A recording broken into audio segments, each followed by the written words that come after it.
एका सभेत अशोक चव्हाण यांच्यावर प्रचार करतायत आणि एक आमदार वेगळ्या उमेदवाराचा प्रचार करतायत. या आमदारांमध्येच एक वाक्यता नाही आणि हे जर निवडून आले तर शहराचा खेळ खंडोबा करतील असा आरोप त्यांनी केला. आतापर्यंत 75 वर्षात खेळ खंडोबा अशोक चव्हाणांनी या शहराचा केलेला आहे. आपण शहरामध्ये कुठेही फिरून बघा, एक 500 फुटपाथ मला चांगला शहरातला दाखवा. ड्रेनेज लाईनचे झाकणं सगळीकडे झाकलेले आहेत का हे मला दाखवा. आपले जे शहराचे जे एसटीपी आहेत त्याचं डायरेक्ट पाणी गोदावरी नदीमध्ये चाललेलं आहे. आपण चित्रीकरण करा, जे की रेड झोन मध्ये आपल्याला कुठल्याही प्रकारची आंघोळ कोणाला करता येत नाही, जनावरांना तिथं धुता येत नाही किंवा जनावरांना जाता येत नाही. त्याला सरळ नाले जोडलेले आहेत. त्याला जबाबदार जे आहे त्यांच्या अखत्यारीत आतापर्यंत असलेली महानगरपालिका आहे. आणि राहिलं आमदारातल्या एक वाक्यते संदर्भामध्ये, नांदेड उत्तरला बालाजीराव कल्याणकर हे वैयक्तिक स्वतःचं पॅनल करून तिथं लढवत आहेत. नांदेड दक्षिण मध्ये आम्ही राष्ट्रवादी बरोबर लढवत आहेत. त्यामुळं ही वार्डातली निवडणूक आहेत. काही उमेदवारीबद्दल मतभेद असतील परंतु कुठल्याही प्रकारचे मतभेद नाहीत. अशोक चव्हाणांचा जाहीरनामा म्हणजे काँग्रेसचा जाहीरनामा आणि भाजपाचा जाहीरनामा याच्यामधून काँग्रेस आणि अशोक चव्हाण विशेषतः याच्यामध्ये वाद रंगलेला आहे.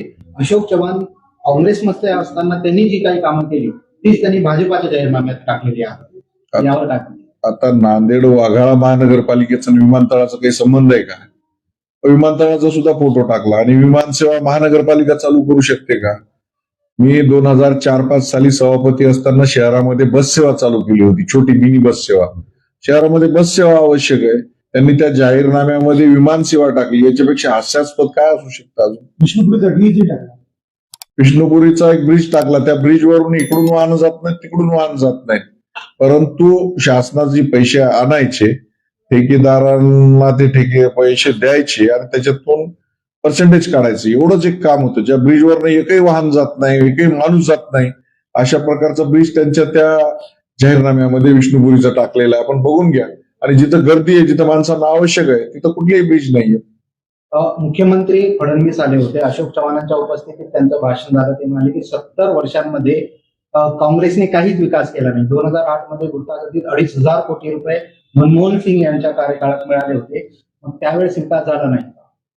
म्हणजे फडणवीसांनी शिक्कामोर्तब केलेलं आहे की अशोक चव्हाण यांच्या कारकिर्दीमध्ये शहराला एका मोठ्या खेड्याचं स्वरूप प्राप्त झालेलं आहे. 70 वर्षामध्ये या गावाचा कुठलाही विकास झालेला नाही, हे त्यांच्याच नेत्यांनी शिक्कामोर्तब त्यांच्या समोर केलेलं आहे. महापालिकेवर जवळपास 620 कोटी रुपयाचं कर्ज आहे. जर काँग्रेसचे कामं जर अशोक चव्हाण क्रेडिट घेत असतील तर हे 620 कोटी रुपयाचं कर्जाचं क्रेडिट होणार. निश्चित मान्य अशोक चव्हाण साहेब यांचं 620 कोटीचं कर्जाचं कारण काय की त्यांनी ठेकेदारांची एक टोळी पोचलेली आहे. कामावरती काम करतात, रस्त्यावरती रस्ते करतात, वारंवार खोटी बिलं काढतात. याची जर चौकशी लागली तर निश्चित तुम्हाला सांगतो या महानगरपालिकेमधले पैसे कुठं जातात हे जनतेला दिसल्याशिवाय राहणार नाही.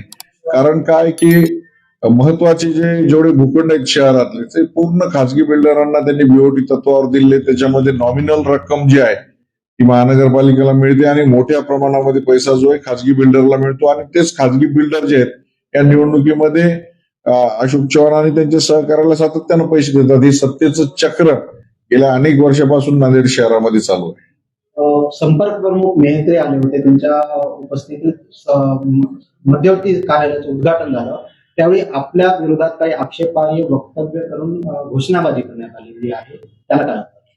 त्याला उत्तर असं आहे की अशोक चव्हाणांचे काही लोक ज्यांना उमेदवारी मिळालेली नाही ते उत्तर नांदेड मधल्या शिवसेनेमध्ये त्या काही लोकांना उमेदवारी देण्यात आलेली आहे. कारण मी तर 40 वर्षामध्ये या लोकांना शिवसेनेमध्ये कधी बघितलेलं नाही.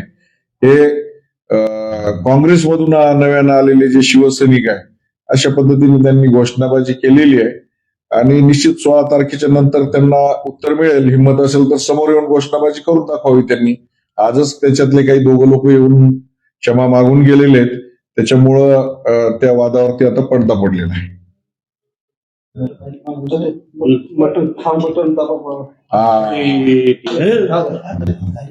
अशोक चव्हाणांनी एक वक्तव्य केलेलं आहे की रोज खा मटण आणि कमळावर दाबा बटन, अशा प्रकारचं वाक्य एखाद्या माजी मुख्यमंत्र्यांनी केलं आहे. आता हिंदुत्ववादी पक्ष आहे, सोवळ पाळणारा पक्ष आहे, शिस्तीचा पक्ष आहे आणि अशा पक्षानं मटणाचा प्रचार करणं हे कितपत त्यांच्या त्या व्याख्येमध्ये बसतं हे मला सांगावं. त्यांनी जे काँग्रेसची त्यांची परंपरा होती मटण वाटायची आणि मतदान विकत घ्यायची, ती परंपरा आता त्यांनी भाजपमध्ये आणलेली आहे. नांदेडची भाजप म्हणजे काँग्रेसमय भाजप झालेली.